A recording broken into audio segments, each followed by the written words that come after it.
Hi guys, welcome to my YouTube channel. So guys, I will describe today about the overall feature of the Postman. Let's start. And guys, this is the UI of the Postman.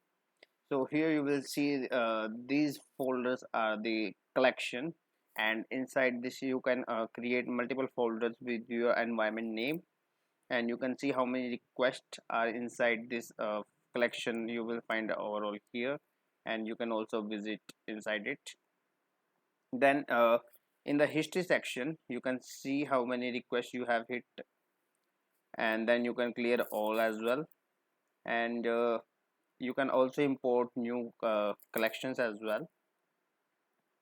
Also you can open a new Postman window by clicking on this, and if you will click on this new, you will find a lot of options like request, collection, environment, documentation, mock server, monetization.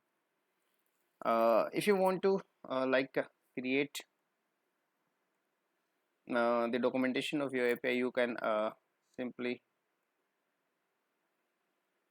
click on this three dots, and then you will find the publish doc option. And if we will click on this, uh, it will ask you to sign in, and then it will publish this doc on your account, and then you can share this link to anyone, and they will find the documentation online on just by hitting that URL.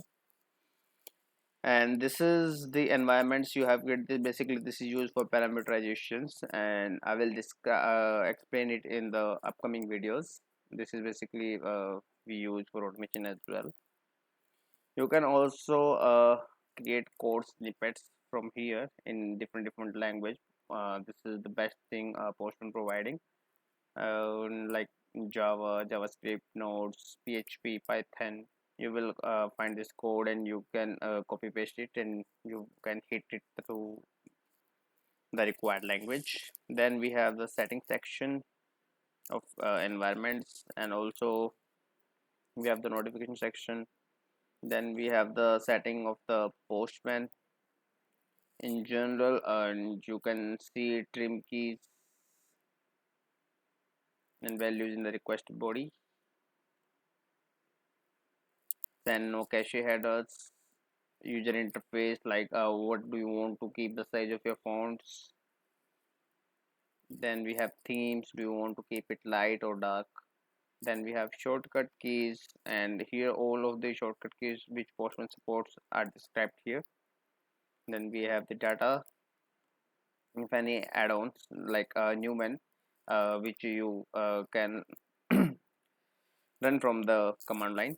Then we have sync, and then we have which version you are using. You can find the details from here. So guys, this is all about the basic features and a basic knowledge about the Postman features.